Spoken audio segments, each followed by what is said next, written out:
अमावस्या के दिन पीपल के वृक्ष की फेरी जो लगाई जाती है वो खाली नहीं लगाई जाती। चाहे कच्चे सूत से लगाओ, चाहे 108 आप हल्दी की गठान रख लो, चाहे आप कमलगट्टा रख लो, चाहे आप सिंदूर की डब्बी रख लो, चाहे आप दाग चिरौंजी रख लो, पर 108 वस्तु होना जरूरी है।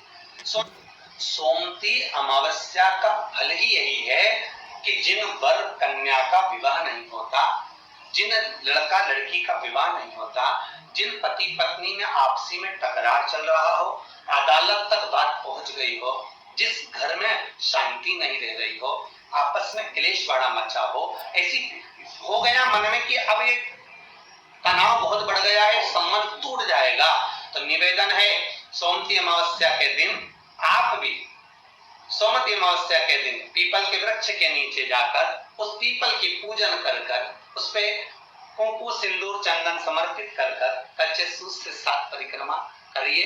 7 बने तो 7, वैसे तो 108 लगाओगे तो आपके जीवन में सुखता आएगी। और ये वो सोमती अमावस्या पड़ रही है जिसको सोम पुष्प कहा जाता है। पुष्य नक्षत्र पड़ रहा है और 2 शनि प्रदोष है जो स्वयं भगवान शंकर के लिए शुभ है। आप 108 फेरी लगाएं, चाहे दाने से लगाएं, चिरौंजी से लगाएं, जिससे भी लगाएं, पीपल की पूजन करें, जल अर्चना करें। इतना निवेदन करता हूं कि आपके घर में अशांति नहीं हो सकती, परिवार में प्रेम जरूर बढ़ेगा।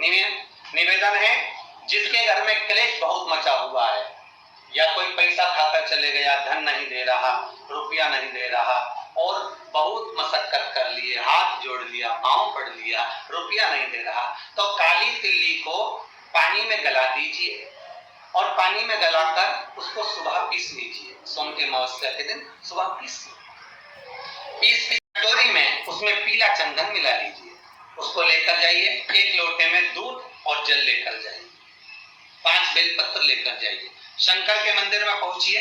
शंकर जी के शिवलिंग को, वो जो तिल आपने पीसी है उस तिल को आप मिक्सर में मत पीसना, हाथ से कूटिए या कोई बेलन से या कोई वस्तु से उसको पीसिए और पीसकर उसका उत्तन तैयार करिए, उसमें चंदन मिलाकर शंकर के शिवलिंग को समर्पित करिए, शंकर के शिवलिंग को लगाइए।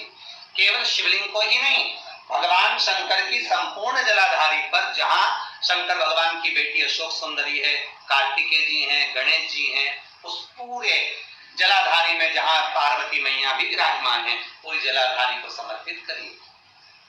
समर्पित कर कर त्रिपुंड लगाइए, अपनी 3 उंगलियां उसी चंदन पर फेर दीजिए, फेर कर अपनी कामना कर कर बेलपत्र चढ़ा दीजिए। 5 या 7 बेलपत्र आपके भाव से आप शिव को समर्पित कर दीजिए। समर्पित कर कर हाथ में कलश लेकर दूध और जल मिला हुआ पात्र लेकर शंकर को समर्पित करिए और बाबा भोलेनाथ से विनती करिए कि जिस व्यक्ति ने हमारा धन खाया है, जिस व्यक्ति ने पैसा रख लिया या कोई लेकर चले गया या कोई ऐसा काम हो गया कि वो धन आ ही नहीं रहा है, बहुत तकलीफ में है, तो बाबा से विनती करो। मुझे पूरी उम्मीद है कि सोमती अमावस्या इस बार आप जो कर रहे हैं, अगली सोमती अमावस्या जब आएगी, इतनी प्रसन्न चित्त में आप ये पूजन करेंगे, वापिस करेंगे और पूरे परिवार समेत करेंगे। जब आपका धन आ जाएगा, वैभव हो जाएगा, तो आप वापिस उसको धारण करेंगे। फिर नहीं, और लिख के रखना, अगली सोमती को फिर करना, जब सोमती अमावस्या पड़े फिर उसको करिएगा, आपको फल अधिक मिलेगा। मेरा निवेदन, जिन कन्या और वर के विवाह नहीं हो रहे, वो सोमती अमावस्या के दिन जाकर बाबा पीपल के पेड़ की फेरी अवश्य दें। 108 नहीं बने 7 अवश्य दें। पूजन कर कर, दिया लगाकर, घी का दीप प्रज्वलित कर कर बड़े आनंद में पीपल देव का पूजन करें। और निवेदन, जिस व्यक्ति को रोग बहुत हो, चाहे शुगर हो, बीपी हो, या घुटने में दर्द हो, कमर में दर्द हो, या बहुत कष्ट का जीवन निकल रहा हो, यहाँ तक कैंसर जैसी भी बीमारी यदि आपको है, तो ये सोम पुष्प को छोड़ना मत, सोमती अमावस्या को मत छोड़ना। निवेदन है, आप एक पात्र जल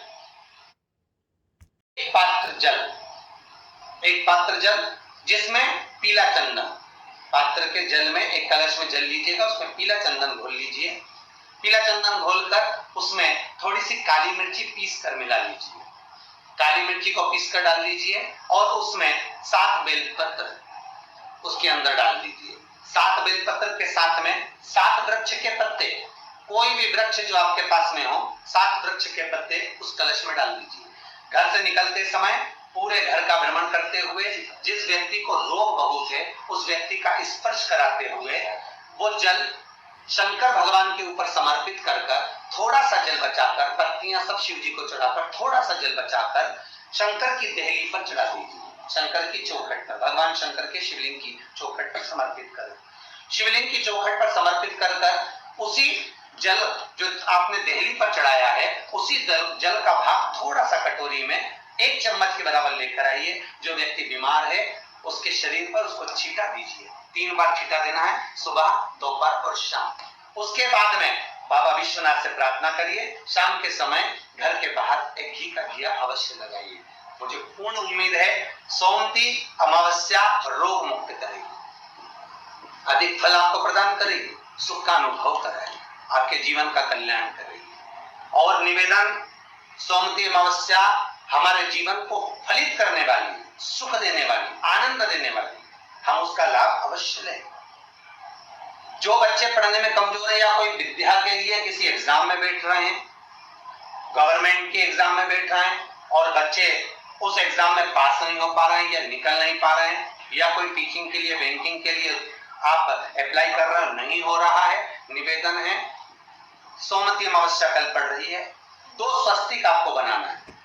कितने स्वस्तिक बनाना है? 2 स्वस्तिक। एक स्वस्तिक कुंकू का पीपल के पेड़ पर बनाना है आपको। पीपल के पेड़ पर बनाने के बाद में जमीन पर, भूमि पर एक घी का दिया लगाना है। दूसरा स्वस्तिक शंकर के मंदिर की चौखट पर आपको बनाना है, किसी भी एक साइड में, चाहे राइट में बना ले चाहे लेफ्ट में बना ले। शंकर के मंदिर पर जो स्वस्तिक बनाओगे वो पहले पीपल के वृक्ष के बनाना है। पीपल के वृक्ष के बनाने के बाद में शंकर के मंदिर में शाम के समय आप जाकर स्वस्तिक बना सकते हैं। दोपहर से लेकर शाम तक कभी भी स्वस्तिक बनाए और एक घी का दिया वहां रखा है। बस इतना याद रखना, पीपल के पेड़ के नीचे जो स्वस्तिक बनाओगे वहां जो घी का दिया लगेगा उसमें गोल बत्ती लगेगी, फूल बत्ती लगेगी। शिव मंदिर की चौखट पर जो दिया लगाओगे उसमें 2 बत्ती लगेगी, लंबी वाली, लंबी बत्ती 2 लगेगी घी की। वो बत्ती आपको शंकर के मंदिर पे दिया कहाँ रखना है? जहां स्वस्तिक बनाओगे उसी के ऊपर 2 बत्ती का दिया लगाओगे। उस समय पर दिए का जो बत्ती है उसका मुख अपनी ओर होना चाहिए और भगवान शंकर की चौखट पर प्रणाम कर कर, निवेदन कर कर, नमन कर कर आप आइए। आपके जीवन में सफलता प्राप्त होगी। आप जिस चीज की कोचिंग कर रहे हो, जिस चीज में उतरना चाहते हो, आपको वह फल प्राप्त होगा। सभी जितने भी श्रोता भाई बहन बड़े भाव से रविवार का इंतजार करते हैं और प्रयासरत रहते हैं कि शिव चर्चा में हम पहुंचे, शंकर की कुछ चर्चा करें, शंकर को पाने का एक लक्ष्य तत्व प्राप्त करें।